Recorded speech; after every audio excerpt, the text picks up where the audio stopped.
நண்பர்களே, நீங்கள் பார்த்து கொண்டு இருப்பது உங்கள் கௌசிகா ரிவ்யூ. சரி, வாங்க வீடியோக்குள்ளே போய் என்னென்ன நடக்க போகுது அப்படின்னு சொல்லிட்டு பார்த்தீங்கன்னா, அதுவுமே ஒரு பக்கம் கதி கலங்கி போகுதுங்க. அந்த அளவுக்கு ஒரு பக்கம் பிரச்சனைகள், அசம்பாவிதங்கள் எல்லாமே ஒரு பக்கம் மாறி மாறி மாறி மாறி பிரச்சனைகள் வந்துக்கிட்டே இருக்குது.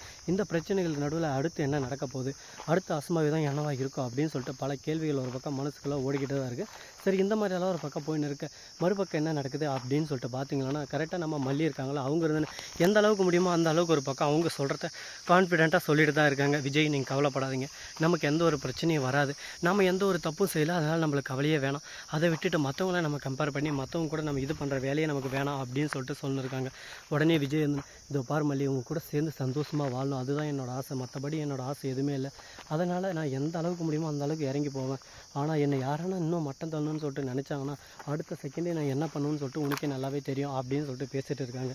இந்த பேச்செல்லாம் கேட்கும் போது சரி, ஓகே, நல்ல விஷயமாக தான் இருக்குது அப்படின்னு சொல்லிட்டு நம்ம யோசிக்கலாம். சரி, இந்த மாதிரியெல்லாம் ஒரு பக்கம் யோசனையில் போயின்னு இருந்தாலும் அதே சமயத்தில் கதிரேசன் இருக்கார்ல, அவர் என்ன பண்ணார் அப்படின்னு சொல்லிட்டு பார்த்தீங்கன்னா, ஆக்ரோஷத்தில் இருக்கார், கோவத்தோட வெறியில் இருக்கார்.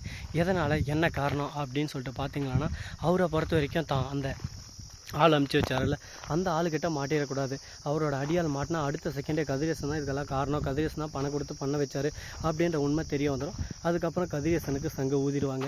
இதனால் கதிரேசன் என்ன பண்ண போகிறாரு, கதிரேசனோட அடுத்த மூவ் என்னவா இருக்க போகுது அப்படின்றது தான் மிகப்பெரிய ஒரு கேள்வியாக, ஒரு சூழ்ச்சிமமாக இருந்துகிட்டு இருக்குது.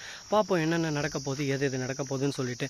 அது மட்டும் இல்லாமல் கதிரேசன் இருக்கார்ல, அவர் இருந்தால் அவர் ஃபோன் பண்ணி, எங்கப்பா இருக்கார், கொஞ்சம் சீக்கிரம் வரையா அப்படின்னு சொல்லிட்டு கேட்குறாரு. என்ன காரணம், என்னாச்சு ஏதாச்சு அப்படின்னு சொல்லிட்டு கேட்குறாங்க. இதுக்கு எல்லாமே ஒரே ஒரு காரணம் தான், ஒரே ஒரு ரீசன் தான். அது என்ன அப்படின்னு சொல்லிட்டு பார்த்தீங்கன்னா, நான் தப்பு செஞ்சுட்டேன், இந்த தப்புலேருந்து எப்படி நான் வெளியே போக போகிறோன்னு சொல்லிட்டு தெரியல, ஆனால் இருந்தாலும் இந்த தப்பை முற்றிலுமாக நம்ம மாற்றி அமைச்சே தீரணும் அப்படின்னு சொல்லிட்டு சொல்கிறாங்க. என்ன காரணம், எதுக்காக அப்படின்னு சொல்லிட்டு பார்த்தீங்கன்னா, இந்த கேஸ்லேருந்து நம்ம தப்பிக்கணும்னா கதிரேசனை மாட்டி விட்டுறலாம். தீபிகா கிட்டே போய்ட்டு, தீபிகா மேடம், உங்களுக்கு என்ன வேணுமோ சொல்லுங்கள், நான் ஆதாரத்தை கொடுத்துட்றேன், ஆனால் இந்த கேஸில் என்ன இன்வால்வ் பண்ணாதீங்க, இதுக்கு எனக்கு எந்த சம்மந்தமும் இல்லை அப்படின்னு சொல்லிட்டு சொல்கிறாங்க. இதை கேட்டதும் என்ன பேசுறது ஏது பேசுறதுன்னு சொல்லிட்டு தெரியாமல், உன் மேலே தப்பு இல்லைல்ல, அப்புறம் எதுக்கு நீ பயப்படுற அப்படின்னு சொல்லிட்டு கேட்குறாங்க.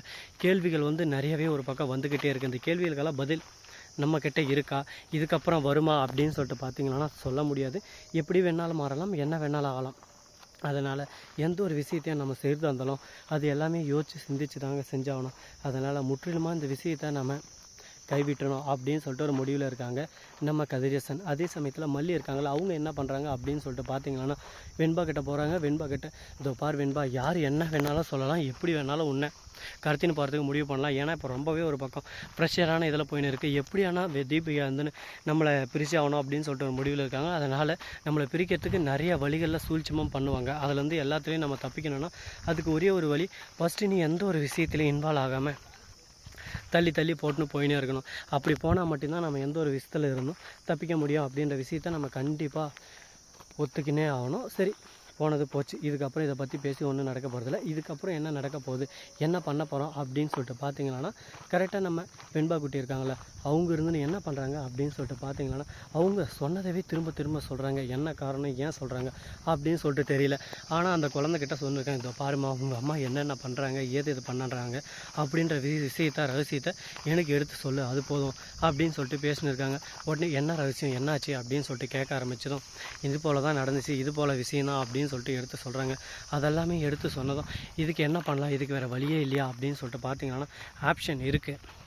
எங்கள் அம்மா மொபைல் யூஸ் பண்ணுவாங்க, அந்த சமயத்தில் அந்த மொபைலில் என்ன பார்க்குறாங்க, யாருக்கு ஃபோன் பண்ணுறாங்க அப்படின்ற டீட்டெயில்ஸை நான் வந்து உங்களுக்கு ஸ்க்ரீன்ஷாட் எடுத்து வாட்ஸ்அப்பில் அனுப்பிச்சிட்டு நான் டெலிட் பண்ணுறது எப்படி பண்ணுறதுன்னு சொல்லிட்டு வெண்பா சொல்லித்தராங்க. இதை கரெக்டாக பார்த்துக்கிட்டு, அம்மா எனக்கு ஃபோன் வேணும்னு அடம்பிடிக்கிறாங்க. ஃபஸ்ட்டு கொடுக்க மாற்ற தீபிகா கொஞ்சம் ப்ரெஷரில் இருக்காங்க. சரி, கொஞ்ச நேரம் குழந்தை ரிலீஃப் ஆகட்டும் அப்படின்னு சொல்லிட்டு குழந்தைகிட்ட கொடுத்துட்றாங்க.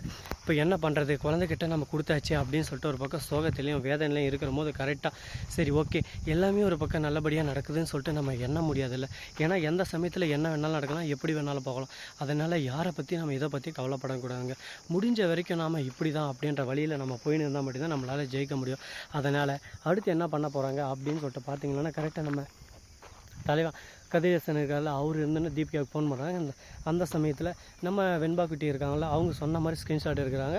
அதை என்னென்ன பேசியிருக்காங்க அப்படின்னு சொல்லிட்டு வாய்ஸ் ரெக்கார்டு இருக்குது. இந்த மாதிரி கதிரேசா உங்களுக்கு வந்து தேவையான பணம் உங்கள் அக்கௌண்ட்டை வந்து சேரும். எனக்கு தேவை மல்லி டார்கெட், மல்லி ஜெயிலுக்கு போகணும், மல்லி ஜெயிலுக்கு போகிறதுக்கு நான் என்ன வேணாலும் பண்ணுவேன், உங்களுக்கு எவ்வளோ பணம் வேணுமோ நான் தரேன் அப்படின்னு சொல்லிட்டு சொல்கிறாங்க. இதை கேட்டது என்ன பேசுறது ஏது பேசுறதுன்னு சொல்லிட்டு தெரியாமல் சரி ஓகே நமக்கு நல்ல ஒரு பல்கான பணம் வருது, நமக்கு அமௌண்ட் வந்தால் போதும் அப்படின்னு சொல்லிட்டு ஒரு ஆசை ஒரு வெறியில் இருக்காங்க. இந்த பணம் கிடைக்குமா கிடைக்காதா, என்ன பண்ண போகிறாங்க, அடுத்தடுத்து எப்படியெல்லாம் போக போகிறாங்க அப்படின்னு சொல்லிட்டு பல கேள்விகள் ஒரு பக்கம் மனசுக்குள்ள ஓடிக்கிட்டு தான் இருக்குது. பார்ப்போம் எந்த அளவுக்கு ஒரு பக்கம் பணம் கிடைக்க போகுது, இந்த பணம் கிடைச்சா எப்படி இருக்கும் அப்படின்னு சொல்லிட்டு இமேஜினேஷன் பண்ணி பார்த்தா வா வேறு லெவலில் இருக்குது ஒரு பக்கம். இதுவே நமக்கு போதுமே, இதை வச்சு நம்ம கையும் களமாக பிடிச்சிடலாமே அப்படின்னு சொல்லிட்டு யோசிச்சுன்னு சிந்திச்சுட்டு இருக்காங்க. அதுக்கேற்ற மாதிரி யோசிப்பாங்களா சிந்திப்பாங்களா, கண்டிப்பாக கிடைக்குமா கிடைக்காதா அப்படின்னு சொல்லிட்டு பொறுத்து வந்து பார்த்தா தெரிய போகுது. பார்ப்போம். ஏன்னா எந்த ஒரு விஷயமும் சாதாரணமாக நம்ம செஞ்சிட முடியாதுங்க. எந்த ஒரு விஷயம் செய்கிறதா இருந்தாலும் யோசித்து சிந்தித்து செஞ்சால் மட்டும்தான் நம்ம இந்த காலத்தில் இதில் நம்ம தப்பிச்சு போக முடியும். அதனால் விஜய் இருக்கார்ல அவர் என்ன பண்ணுறாரு அப்படின்னு சொல்லிட்டு பார்த்தீங்கன்னா ருத்ரதாண்டவம் ஆடின்னு இருக்கார் ஒரு பக்கம் கோபத்தோட உச்சியில்.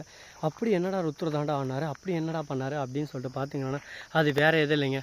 அவர் சொன்ன ஒரே ஒரு விஷயம் என்னன்னு சொல்லிட்டு பார்த்தீங்கன்னா இந்த பார் தீபிகா உன்னால் முடிஞ்சா என்ன ஜெயிலில் நீ போட்டு பாரு, அது மட்டும் இல்லாமல் என் மனைவி என்கிட்ட பிரிக்கிறதுன்றது 0% கூட நடக்காது அப்படின்னு சொல்லிட்டு சொல்கிறாங்க. இது எப்படி சாத்தியக்கூறுவாங்க, எப்படி நடக்கும், இதுக்கு வாய்ப்பு இருக்கா அப்படின்னு சொல்லிட்டு யோசனை இருக்காங்க. கண்டிப்பாக வாய்ப்பு இருக்குது, நான் ஒரு விஷயத்தை நினச்சிட்டேன்னா அது கண்டிப்பாக நிறைவேற்றுவேன் அப்படின்னு சொல்லிட்டு பேசினிருக்காங்க. இந்த வீடியோ பிடிச்சிருந்தா லைக் பண்ணுங்கள், கமெண்ட் பண்ணுங்கள், ஷேர் பண்ணுங்கள், டிங் பெல்லை தட்டி விட்டு போங்க. அப்போ தான் நான் போகிற அடுத்தடுத்த வீடியோ உங்களுக்கு உடனுக்குடன் நோட்டிஃபிகேஷனில் வந்து கொண்டே இருக்கும். மிக்க நன்றி, தேங்க்ஸ் ஃபார் வாட்சிங், டாடா சியோ, நன்றி வணக்கம், வந்த நம்பருக்கு எத்தருக்கேன்.